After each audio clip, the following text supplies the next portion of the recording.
Hey guys, today we're touring another great neighborhood, this time on the southeast side, and it's called Hidden Hills. Let's get after it.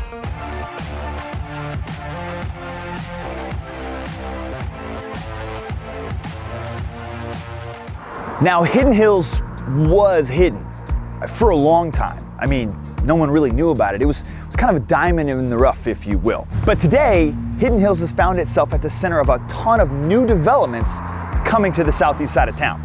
Now, we've been meaning to do a video on Hidden Hills for a really long time. A, because they have some of the best homes in Bend, in my opinion. And B, because for a long time, they were comparatively really affordable. So let's unpack that. What do I mean by some of the best homes in Bend? Well, Hidden Hills was originally developed by Brooks Resources, and Brooks Resources is the same developer of Northwest Crossing. Now, everyone knows that Northwest Crossing is one of the most desirable neighborhoods in all of Bend. So what Brooks Resources was doing is bringing a lot of these same builders over to build in this neighborhood. Now, they're building like $1 million spec homes over Northwest Crossing. They're building the same kind of homes over here at a fraction of the cost. And for a long time, there wasn't really anything else around here. So the prices were low because why come over to the east side? It's just the east side versus the west side of Northwest Crossing. But today, we've got a lot more development now coming to the area. First of all, we have Bend's newest, brand spanking new high school, Caldera High School, which is literally, I can actually see the high school from here. So it's just over there. It's less than a quarter of a mile away from the neighborhood. You could walk there easily. And just across the street from the high school, we have Polish's brand new neighborhood called Easton. Yeah, we talk about Polish a lot, but they're one of the only names in town right now as far as big production developments coming to the area. So this neighborhood over here is gonna be huge. It's gonna have almost 1,000 homes coming to the area. It's also gonna have a commercial section with restaurants, all kinds of stuff. In fact, they may actually even have a marketplace from what I've seen from some of the renderings. So it's gonna be a really great hub to go hang out, do your shopping, do your grocery shopping, do your stuff over there.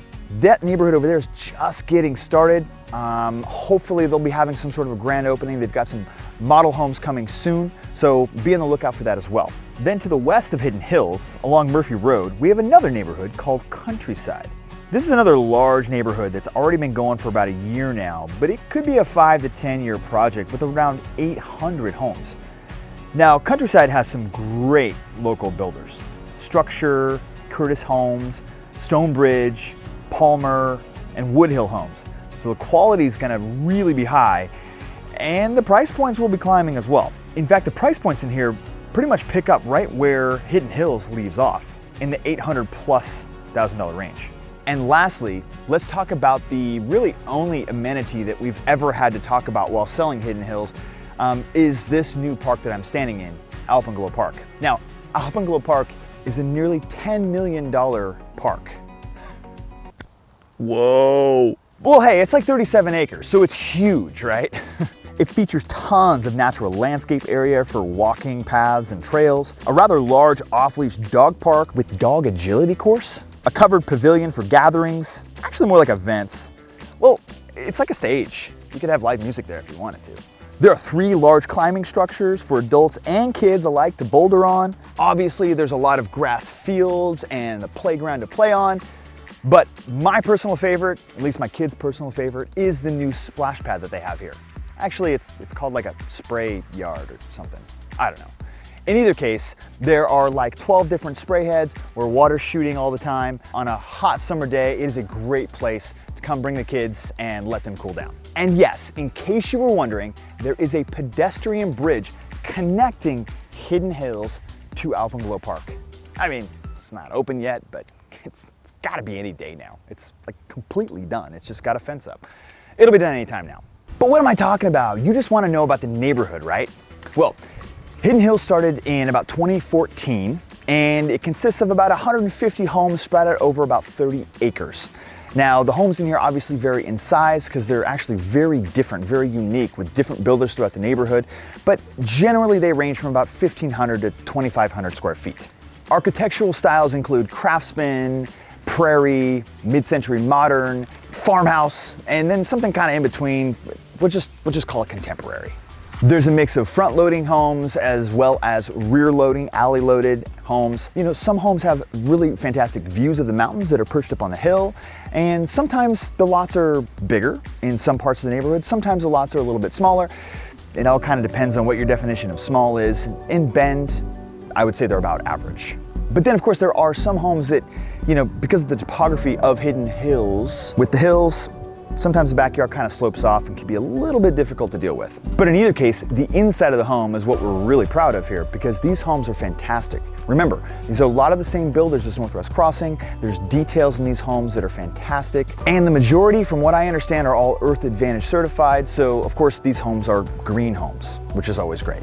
Okay, I should probably mention that a good portion of this neighborhood either backs up to a road like Broster House, Murphy, or the train tracks. Now, Murphy Road wasn't always here. That actually, the Murphy Road extension just got finished last November. And although it might be kind of a bummer for some of the homes that back up to there, it's really been great for connecting more of the southeast side of town together. For instance, now we can actually get to Alpenglow Park.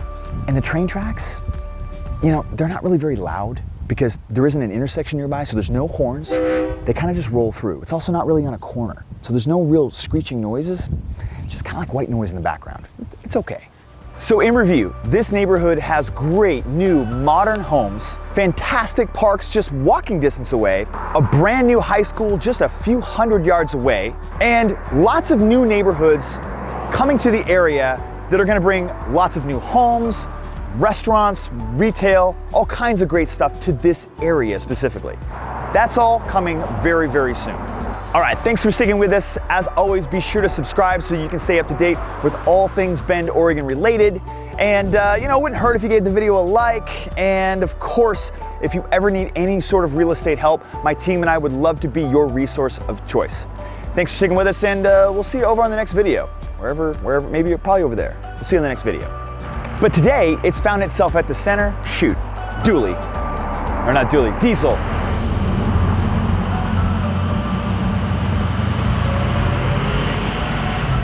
3, 2, that mouse is gonna be fine. 3, 2, 1. Where's another one?